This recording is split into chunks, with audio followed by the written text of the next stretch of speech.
Hi there, you're watching Midwinter Minis. My name's Guy and I love sunsets, walks on the beach, orcs, massive models, and ridiculously large projects that take almost a month to complete and make me question my life choices. This video has been sponsored by Saley, and in it, I'm going to make and paint the biggest official Games Workshop orc model ever made, the Gargantuan Squiggoth. And if the $500 price tag is putting you off, I'll show you some cool alternatives. One that's about a third the price, and the other one that's practically free. We're also going to be announcing the winners of our Orktober competition. Honestly, this video has it all. Now, a really awesome similar model is the Gnawzilla from Cromlech, which is equivalent size to the old regular Squiggoth model, now sadly discontinued by Games Workshop. I think this is going to be a bit smaller than the Gargantuan Squiggoth, but it's way cheaper, especially if you get one from your favourite independent stores. Now, given that these models are essentially just big monsters with firing platforms attached to their back, I thought it'd be fun to scratch build one for this video too, and take inspiration from the old epic 40k Squiggoths, which were basically just mammoths and dinosaurs and big rhinos. Now, if you want to try building your own, you can honestly use any toy monster or creature you like, but I fondly remember the old Papo animal toys from when I was little, and they're really big, solid, chunky, quite good quality toys that often go for really cheap on eBay because they're all scuffed and the paint's coming off after decades of being loved. But we're going to repaint it anyway, so who cares? So I bought this cool mammoth off eBay, but honestly, as I said, any reasonably sized dinosaur or monster toy would do. So I knew a video of this magnitude would probably take about 2, maybe 3 weeks to make, so I ordered all of the stuff with plenty of time. 30th of September, everything showing in stock. I bought everything. I also bought everything with my own money, I'm not getting any freebies here, and I also used my own email address, nothing to do with Midwinter Minis, so hopefully I won't get any preferential treatment and I can just give you my honest feedback on the models that I receive and the service that I get. So 3 days later, the Cromlech model arrives all the way from Poland, amazing. The same day, the mammoth arrives from eBay, going so well. Now, can you guess how long it took the in-stock Gargantuan Squiggoth to arrive with me? Within the 6 working days that it said on the order? Oh my sweet summer child. I actually got an email from Games Workshop saying that my order was going to be delayed. Apparently because I bought the 4-year Warhammer Plus minis at the same time, my whole order would be delayed by a full month. So in a bit of a panic, I phoned Games Workshop customer service and asked for the orders just to be split up. I thought that would be pretty simple to do, but apparently computer said no, the entire order would have to be cancelled, everything returned to stock, and then I would just have to wait for the website to show the Squiggoth in stock again to order it. Yeah. Anyway, so after a bit of back and forth, they finally figured out a way just to reissue the 2 orders, but all that delayed getting the Squiggoth in my hands until the 23rd of October. Now, I have my own strong opinions about this, but I like to keep my videos quite positive, so I'm just going to shut my mouth. You've got the facts, you can decide whether or not you think that was a good customer service experience or not. Anyway, while I waited for the Squiggoth to arrive, let's unpack the Cromlech Gnawzilla and take a look at what we've got. So pretty straightforward really. We've got the main body, it's 4 separate legs, its face divided into 2 halves for easier painting, the firing platform, again in 2 halves, I assume for better casting quality, the weapon mount, and all 3 weapon options, as well as loads of spikes to add as you see fit. And there's also an oval base, but I'm not sure I'm going to use that, to be honest. Now I have to say the casting quality on this is obscenely good. The details are beautifully rendered, there doesn't seem to be any warping at all, and there's almost no mold lines anywhere. And the places where there are a few are basically in areas that will be invisible once the model is built. The resin gates and vents were easy enough to snip away, and they were honestly hardly any. They must do a huge amount of cleanup before these things get packed up and shipped, because this is all the waste that's left. So the model itself weighs 600 grams, or about 1 pound 5 ounces, and there's only 10 grams of waste. That's not even half an ounce. I mean, does anyone else have a weird obsession with the product to waste ratio for war dollies? No, just me then. Just FYI, I nick my thumb a tiny bit with the tip of a knife in a sec, so if you're squeamish about that kind of thing, just skip ahead like 30 seconds or so, but if you can't wait to see me bleed, enjoy. Now, even though there's nice plugs and sockets for the parts to connect, I still score some lines into the contact points to give the glue extra surface area to grip to, and yeah, there it is. Turns out I've run out of normal plasters as well, so one of the kids' ones will have to do. See what I mean about the mold lines in places you won't see? The plasma coils on this cannon have a mold line running down them, but it's on the underside, so you're not ever going to see it. Awesome. The firing platform also has space for magnets to be seated in them if you want to run the Gnawzilla just as a monster, but I'm just going to be sticking this together so it's one nice solid piece, so scoring the flat sections too. Now these resin bits feel almost like plaster and not greasy at all, but I gave them a cursory clean just in case this is a kind of mold release that I'm not familiar with and the paint doesn't stick. And then sticky, sticky, sticky, just regular super glue will work great for these contact points. They're load bearing, but the plugs and sockets should make them all very stable. Okay, that's the Gnawzilla ready to go. Time to wait for its big brother. 2 weeks later. The Gargantuan Squiggoth finally arrived, and let's take a look. Jesus, this box is huge! And inside, the bulk of the Squiggoth, basically its entire body minus the head, is just one giant single piece of resin. And it's solid, not hollow. This thing is bloody huge. But yeah, it still has that kind of greasy residue feel that I remember from building the Warlord Titan, so this thing is going to need a really thorough clean or the paint won't stick properly. And we've got a head. Nice to see that's not an optional extra. A bag with all the little bits and extra sections for the platform. A little bag with some tiny jewelry chain in it. Okay. And the big platform that goes on top. Nice. Let's start cutting away the resin gates and cleaning things up a bit, and then we can see what we're working with. There is significantly more flash and mold lines, vents and gates to slice away on this model, but in fairness, there's nowhere near the amount that came attached to the Warlord Titan. Obviously, a lot has been removed before packaging it up. Some of the fatter gates needed a razor saw to get them off cleanly, and then I could tidy them up with a knife. Even though the instructions show a head for the driver, there's no head in the package. Maybe they just assume if you collect orcs, you have tons of spare heads anyway, which is a bit of a shame to waste an opportunity to have a unique sculpt for the driver, but yeah, well, it's not like this is the most expensive orc model or anything. Now, I don't want to slow down the video too much at this stage, but this model requires a lot more work than the Gnawzilla. Whatever casting methods they're using seem far messier and less precise, with really ugly sections left behind after removal, like under the raised foot, for example. So anyway, cleanup mostly taken care of. I then gave everything a really, really thorough scrub in some soapy warm water to try and remove as much of that mold release residue as I could. But yeah, man, we're going to need a bigger boat for this one. I mean, I'm not sure how I feel about this, to be honest. Now, I actually find this the perfect time in builds like this to superglue the non-load bearing parts of the model together. The residual moisture from the cleaning makes the superglue set almost instantly to resin, so you can work a little bit faster. Now at this point, I realized the platform and nearly all the parts that attach to it were really warped. Like, not a little bit, a lottle bit.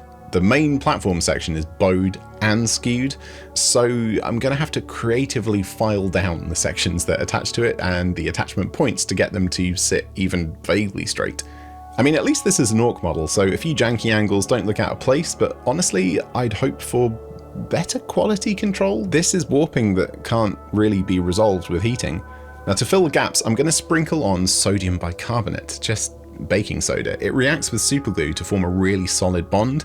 Now it does leave behind a bit of texture that I wouldn't be happy with on something like a Space Marine vehicle or something more regimented like that, but a big orc thing that can be painted up to look like corrosion or dirt, so we can be a bit fast and loose with the construction here while we're adding some bonus texture too. Now there are still a few kind of awkward areas like the contact points for the tail where you're just never going to be able to smooth that kind of thing off without a power tool of some kind, so I whipped out my rotary tool and used a rounded end to bore out the hole so the tail could fit snugly into the recess. I also used this to give his dirty great claws a nice little pedicure, and yeah, resin dust is really, really nasty to breathe in or get in your eyes, so I was all masked up for this, don't you worry. Now there's so much extra resin underneath the standing feet. I also had to grind that away at the edges too and then saw off the flat sections underneath so it would actually stand level on the table. And it's still really, really unstable. Having so much weight on just 3 legs was a choice, and yeah, it's heavy. All in, the model is just over 2 kilograms or 4.5 pounds. And that's not even painted yet. And the offcut's only 171 grams, so that's actually a pretty decent model to waste ratio for Games Workshop, so fair play there. Now to attach the really weighty bits together, I'm going to use this 2-part Gorilla Epoxy. This stuff can be bought all around the world, and I've had quite a few people recommend it to me, so let's give it a bash and see if it works. Squirt out equal quantities of each part, mix them together, slap it on the things you want to glue together, support it so the parts won't shift while it dries, and then you just leave it for about an hour. For the heaviest part, the head, on top of scoring the contact points, I also added a single wooden dowel. Now this won't add any long-term structural support, but it'll stop the head from shifting while the resin sets at least. And even just after an hour, the bond is strong enough to lift up the entire model just by the head. This stuff is great, so yeah, would recommend. The only problem is it smells like Satan making an egg salad and fart sandwich. It's really nasty. Okay, so apart from leaving the Gnawzilla head in 2 parts for easy painting, that's everything built. And now let's see what we can build from scratch. It's a funny story, when this arrived from eBay, I just put it on my kitchen table and thought, cool, I'll take this up to the studio later. And then I picked up my kids from preschool and brought them home and they were like, wow, a new mammoth toy, thank you, Daddy. So yeah, I let them play with it for a day, but yeah, nah, sorry little dudes, this is mine. So anyway, as I said, these old toys aren't solid plastic like Warhammer or injection molded modern toys, but they're slightly flexible plastic. The body is really solid to be fair, but the tusks are a little bit too bendy for a tabletop model, and if I paint this, the paint's just going to get really damaged with this much movement. So off they come. It's just a toy. It's just a toy. It's just a toy. Please don't dob me into the WWF. Now, I'm going to swap out the tusks with a little array of spare Tyrannid claws, just to make it look a bit more alien. I snipped off the arm parts, scored the sawn off stubs on the mammoth's face, and then superglued the new bladed tusks in place, again, gap filling with some sprinkled baking soda. And also, to make old Manny look a bit more sci-fi, I sliced off his eye and replaced it with a spare faceplate from a killer can, and added some extra armor plates on his trunk too. Now, the back of this mammoth is nice and arched, but that's not going to really help to attach a flat platform to the back, so I tried to imagine where the platform would sit, and then used my razor saw to slice out a chunk of the fur on its shoulders in a kind of stepped pattern to give me some options for where to put the support structure on top. And for the actual frame of the platform, I'm just going to slice up some straight sections of sprue, preserving the square shapes where I can for extra stability. Now this bit is a good width to be a back strut to support the platform, and with a bit of test fitting and additional snipping, I can add some cross braces and glue it all together. And just sticking with super glue and bicarb here for the instant strong bond and extra dirty texture, win-win. Now I had a rummage through my bits box and found some spare vehicle parts, like this sponson top from the Land Raider that ended up having massive Hulk arms instead. That's a nice neck cover. Some spare doors and random bits to flesh it out, and then we can start building up the walls and floor. Now, I think I'm actually going to glue these sections of the mammoth's back on, because there's going to be nothing resting on the lower flak sections. And yeah, don't worry, you won't be able to see the rough edges on this once the whole thing's built. Some more sprue sections to make the posts and crossbars, and then we can use some chipboard to cut out a sturdy rectangle for the floor. And this is where I basically lean into the ORK vibes and just start using any old junk for the armor plates. Chipboard offcuts, balsa wood strips, broken tongue depressors, broken MDF terrain, some random broken Space Marine doors, some sprue bits sliced off at angles to create spiky details, and also corrugated card looks really great as corrugated sheet metal at this scale. Nice, time to paint. I primed all the models with some Body Shop primer. I think this stuff is great for resin models because it seems to really aggressively stick to everything, where I feel some plastic primers don't really adhere to resin quite as well. The surface we get here might not be quite as fine as a plastic primer, but I'll take the hit to guarantee the paint sticks. Now for the palette, I want a base color that's going to work perfectly with the greens I'll use on the reptilian skin tones, the tarnished metal, and also for the toasty browns I'll use on the mammoth. So I reckon this laser cut brown in the middle here will be perfect for that. Now the only problem is I know for a fact I'm going to be using a lot of Ratling Grime contrast paint for this project to filter and shade stuff, and my pot's almost empty, so I'll need to grab some more. Unfortunately, all my local shops were out of stock, so I had to go a bit further afield. So as I said at the start of this video, this episode has been sponsored by Saley. Now, what the hell is Saily? Yeah, I didn't know either, and if you've watched any of my videos, you'll know that I only take sponsorships from stuff I've actually used. But turns out they're a virtual eSIM provider that lets you purchase data packages for when you're traveling, so you don't get stung with any nasty surprises on your phone bill after your trip. And anyway, so as I said, I couldn't possibly accept a sponsorship like this without actually using the product first to see if it was any good. So I went to Paris for the day. I got up at forbidden AM, got the train from Colchester to London, and then a train called the Eurostar through the world's longest underwater tunnel from London to Paris. And I went on a massive solo walking tour. I munched some croissants, drank loads of tiny coffees, saw some sights, saw more sights, visited some Warhammer shops, picked up that elusive bottle of Ratling Grime, posted on Instagram, searched for recommendations for places to eat and drink, and video called my mum from the bank of the Seine, all without giving a second thought to the amount of mobile data I was using because I'd already bought a 5GB data package for France from Saily, and it just worked. I had 5G pretty much everywhere, and the app gave me occasional updates to let me know how much data I had left. Honestly, 10 out of 10. Would recommend. If you're doing some traveling over the winter, maybe visiting family or friends for Christmas, and don't want to worry about coming home to a massive data roaming bill, maybe give Saily a try. You can follow the link in the description or capture the QR code and then enter Midwinter Minis at the checkout. You get 15% off any data plan you choose. Their coverage is awesome, so chances are whatever country you're visiting is on the list. And yeah, anyway, huge thanks to Saily for sponsoring this video because these models weren't cheap, so it really helps. So as I said, laser cut brown is pretty much perfect for a base coat color, so every single piece got 2 thin layers of this through the airbrush. Now the key for airbrushing for a full hour without any clogs is really just diluting the paint about twice as much as you think you need to. It basically needs to behave just like water, and also making sure the tip is clean using a toothbrush every minute or so.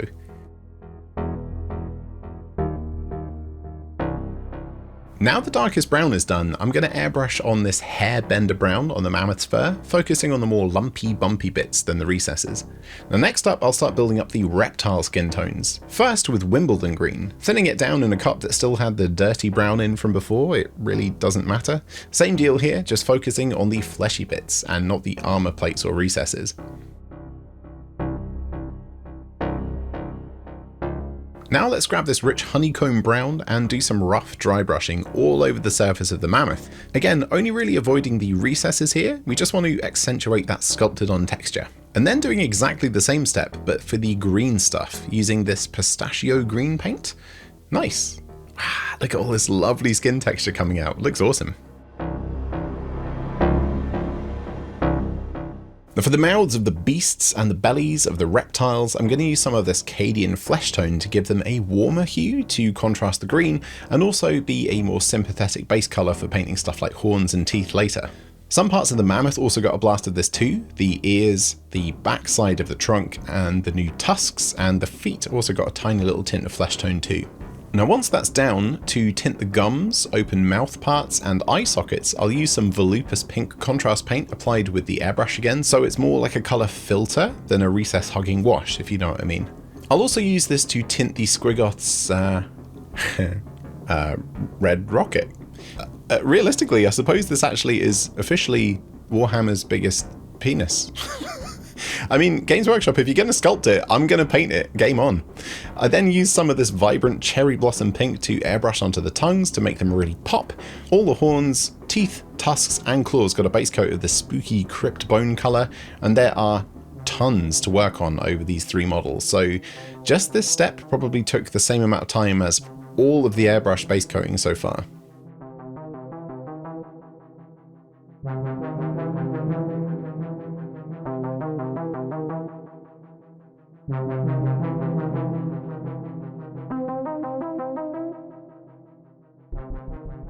Yeah, it honestly never ends. I also dry brushed a bit of that off-white onto the highest, most prominent, sticky out bits of the mammoth's body too.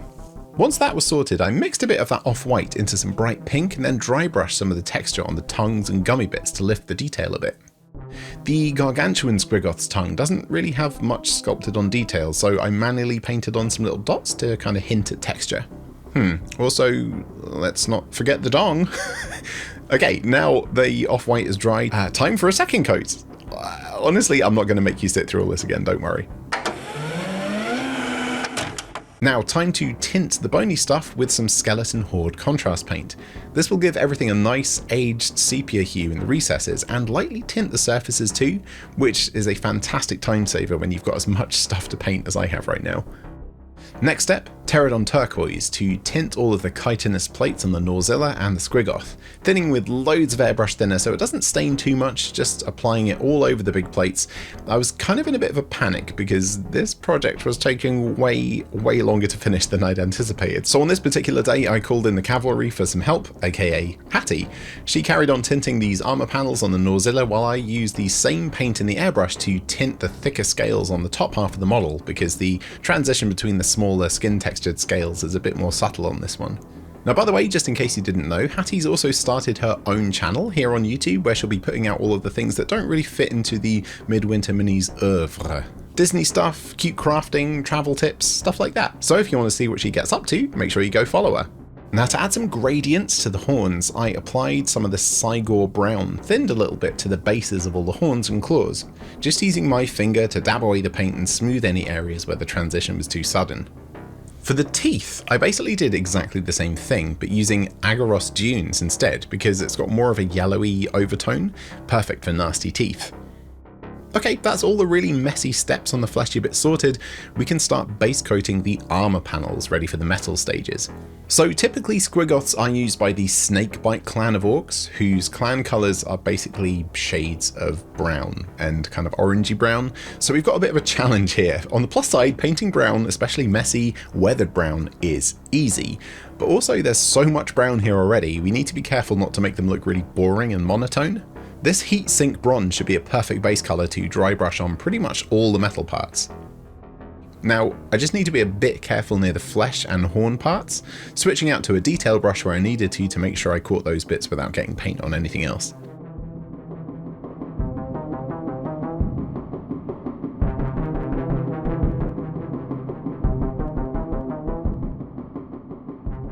Once that was all sorted, I grabbed a few reddish contrast paints, Magmadroth Flame, Gryph-hound Orange, and Blood Angels Red, and alternated between them, catching some of the more interestingly shaped and decorative armor plates. And honestly, I wasn't thinking too much about placement here. This is orcs after all. I was just going off the idea that the more randomly placed similar but distinct colors there are on the models should show that the metal has been cobbled together from lots of different sources, painted, broken again, scavenged, and repurposed.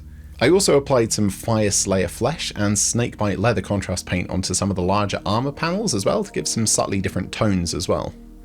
To add a bit of shininess and brightness, I then stabbed, stippled, and dry brushed on some of this ancient steel, which still has quite a warm tone to it, on the cut and broken edges, as well as the sharp ridges on the armor panels to give them a little bump in contrast.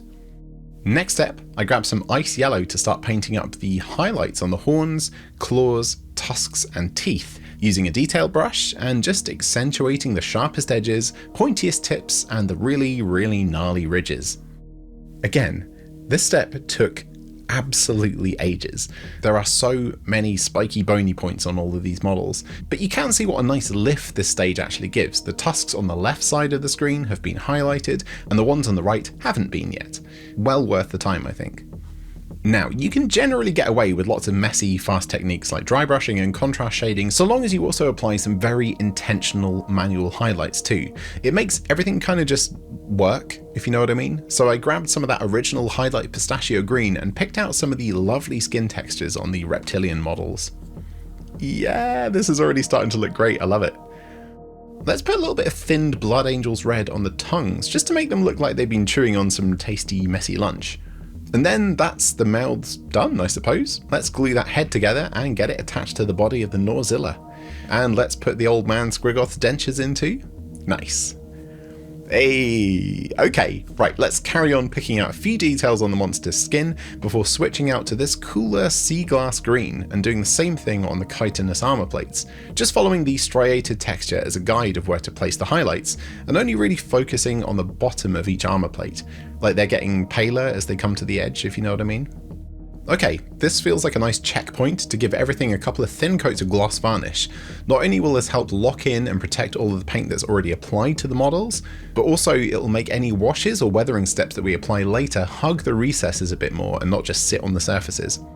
Right then, let's whip out our very special bottle of French Ratling Grime, thin it down with plenty of airbrush thinner and flow improver, and basically slop it on all over the armor panels and metal parts.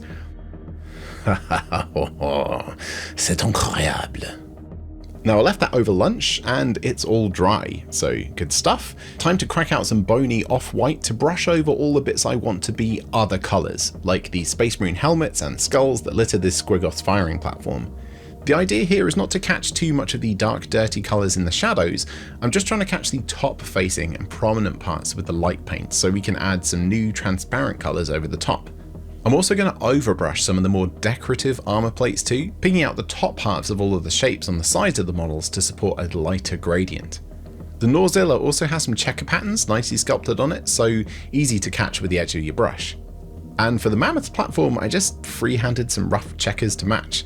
Not as neat as beautifully sculpted models, but hey, it's orcs. It's about as rock and roll as you can get in Warhammer, to be honest. To get that fiery tonal gradient I'm after, I added some Iyanden yellow over the whole armor panels, warming up the browny red and adding yellow overtones to the off-white parts. And to highlight the yellow parts, I just used some of this AK Dirty Yellow along some of the edges and the pointy bits. Okay, for the other bits like the Space Marine helmets and skulls, I just grabbed some contrast paints and laid them down. Simple as that. I then mixed in some off-white into each unique paint that I used to create a highlight colour for each of those parts, and just gave them some rough, stippled highlights to smooth out any areas that looked a bit rubbish, and give the top-facing parts a little bit of a lift. Not too much of a lift though, otherwise they'll stick out like a sore thumb against all this dark, dingy metal. Getting near the end of the painting steps now, a careful sponge of brighter silver to make it look like the edge of the metal panels have been bonked and scuffed, and then the same colour manually painted onto some of the details like the tools on the Squiggoth's platform, the nose rings, stuff like that. I feel like this might also be a pretty good time to check out these TT Combat effect paints too. Nice. Thinned down, the verdigris adds that classic blue-green patina look when applied to the recesses and crevices.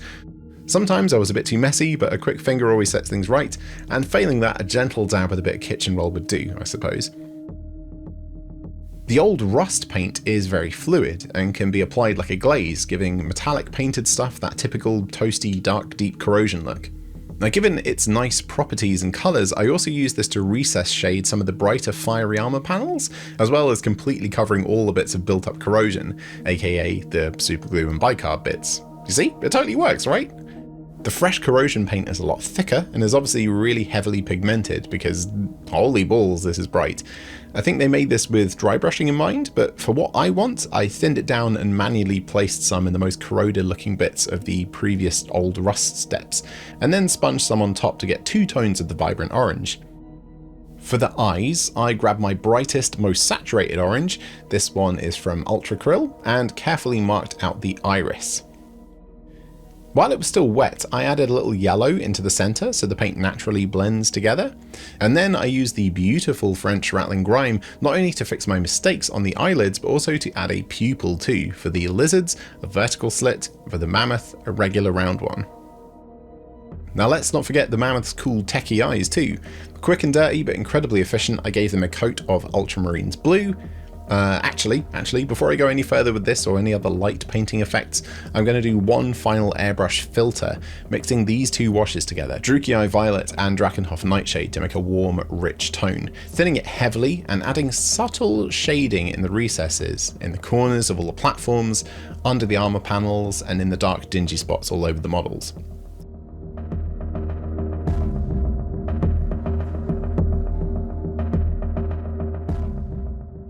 Right, now let's light up these eyes.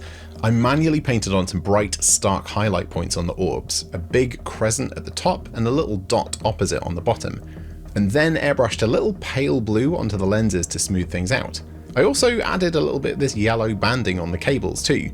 There's not much scope for detail on a model that's mostly hair, so I'm going to add it where I can. While the Gargantuan Squiggoth doesn't come with any of the optional extra weapons that it can equip in, the actual rules for the game, In fact, they're not even optional anymore, they're discontinued, so cool. Yeah, anyway, the Gnawzilla comes with all of its weapon options, and one of them is a cool energy cannon thing. So I painted the ball at the end and the coils with white, and then added one of the best products Games Workshop ever made, Guilliman Blue Glaze. Also discontinued. Anyway, look at that beautiful colour, oh my goodness. In the same way I do the glow on my sandstone Necrons, I then added some P3 Arcane Blue through the airbrush, and then lightened up the same colour with some white paint to add some lighter highlights on the coils and a lightning pattern on the ball. Okay, here we go, so close. Let's take a look at this chain, shall we? I mean, it's nice of them to include, I suppose, but it just looks way too flimsy. I mean, I'm just exaggerating, it's not, given that these links are 2mm wide. If that was scaled up to our size at a ratio of 1:35, which is roughly heroic scale, the links would be 7cm wide, so a steel chain with links that chunky are rated to bear up to 160 tons. So yeah, what was my point again? It just looks too flimsy, so on the advice of friend and fellow Gargantuan Squiggoth owner Richard McPherson, I popped down to my local charity shop and picked up this awesome necklace for just £2.50, which has a chain that is way chunkier, and it comes with some bonus tat that I'm sure the kids will love pretending is treasure. I sized up the length I needed to go from the driver to the face rings, snipped them into bits, and then suspended them from a bit of scrap card using toothpicks. And that way I can prime them while they dangle, and I can get to them from all angles, and paint them up using the same metal colours that I used on the armour panels. Some superglue on the ends, and attached. Easy peasy. Now, I do not now want the platform to be falling all over the place, so I drilled out a guide hole down from the platform into the Squiggoth's back, and then fired a dirty old drywall screw straight through it. I then scattered some random debris all over the screw head to cover it up, base coated with some metallics, and just gave it a quick coat of dirty down rust to hide the crime. And while I waited for that to dry, I also gave all of the wounds on the Gargantuan Squiggoth a coat of thinned blood for the blood god to make them look a bit more sore, and then gave literally everything, every single bit of every model, a couple of thin coats of this matte varnish through the airbrush.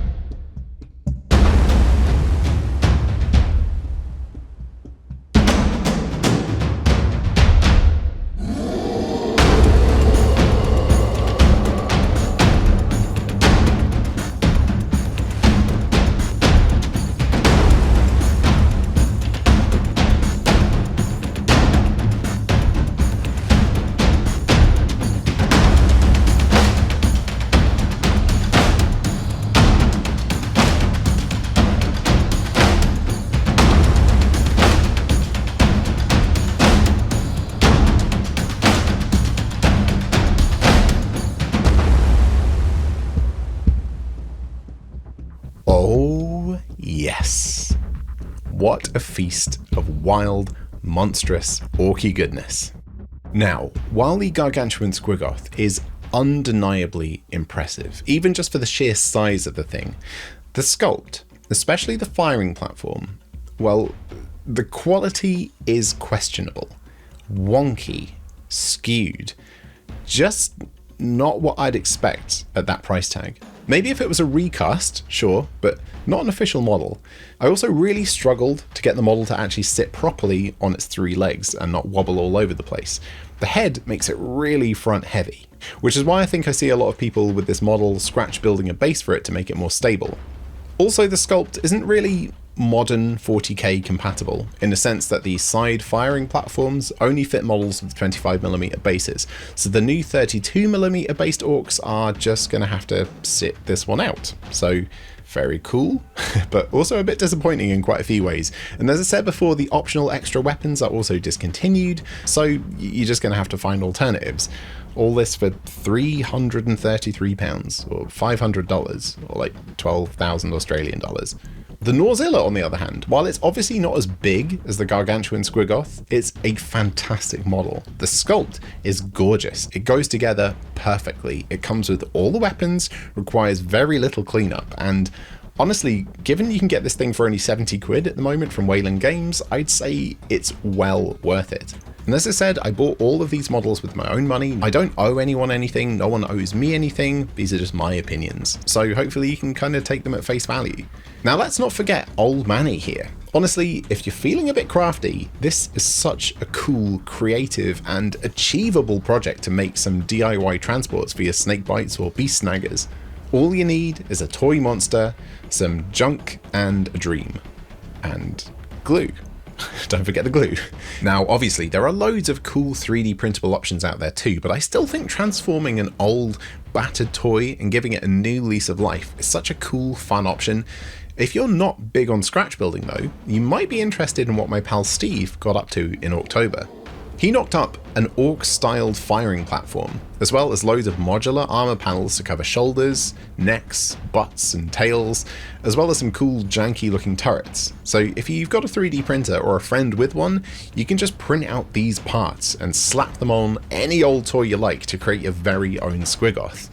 And the first person to use these parts to make one out of a My Little Pony will get all of the internet points. Just saying. Now, if you want to check these parts out, I've left a link to them in the video description. Okay, so now, as promised, it's time to give one of these awesome monsters away.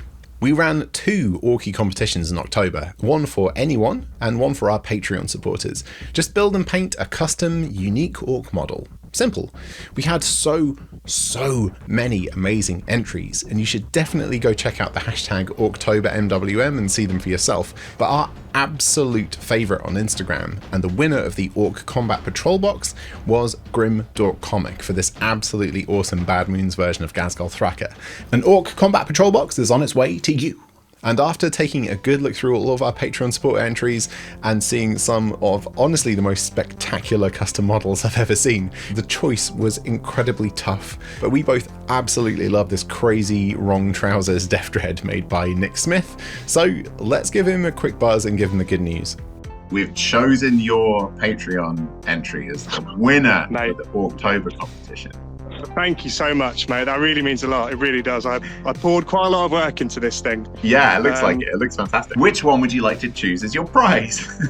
Honestly, I think it probably does have to be the Gargantuan one. Being the right size to actually play in a game, that's kind of a thing to consider as well. Yeah. Because I really want to just dump that on the board and then just watch my opponents go, oh, we're doing this, are we? Yeah.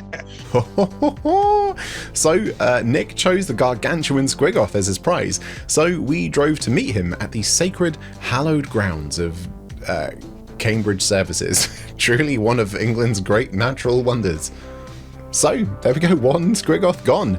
Now honestly, I don't need 2 Squiggoths for my personal Ork army, but I'm having a tough time deciding which one I'm going to keep and which one I'm going to put on eBay for someone else to have. I've got an idea. Why does he have spiky tusks? Because he's a Squiggoth. Why is he a Squiggoth? Why? Yeah. Because he's going to help the orcs. But he's pretending to be a Squiggoth. Yeah, because what is he really? A mammoth. That's right. What do you think of that one? I love that one. You love it, do you? Yeah. I like it too. I like your mammoth and that. You like both of them, do you? Yeah. So which one should we keep? That one. We'll keep that one, okay. So should we let somebody else have Manny the Mammoth? Yeah. Okay, cool. I think they'll like Manny the mammoth. You think they'll like it? Yeah. Yeah, hopefully. Should we say bye-bye to Manny the Mammoth? Yeah. Bye-bye, Manny the mammoth. Well, that was a surprise turn. Ultimate betrayal on poor old Manny the Mammoth here. But if you want it, it's now on eBay, £1 starting bid, no reserves, and I'll ship anywhere in the world for free. Now, bit of a weird one to end on, if I'm honest. The channel recently came under some quite harsh criticism on Reddit.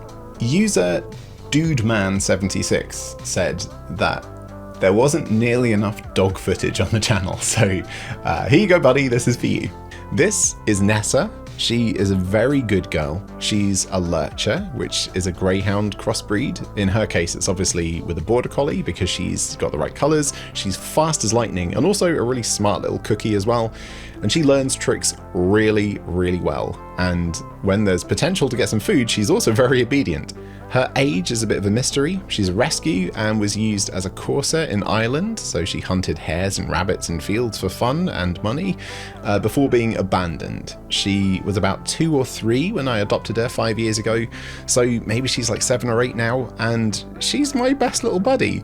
She didn't know any tricks when I got her, she didn't even know how to go up and down stairs, but I spent lots and lots and lots and lots of time training her out of bad habits and taught her some new tricks. Let me show you some of them. Ready? Spin. Turn. Bow. Paw. Good girl. Other paw. Good girl. Ready? Jump. Let's speak. Ready? Whisper. Very good. So there we go. That's Nessa. I hope you enjoyed that.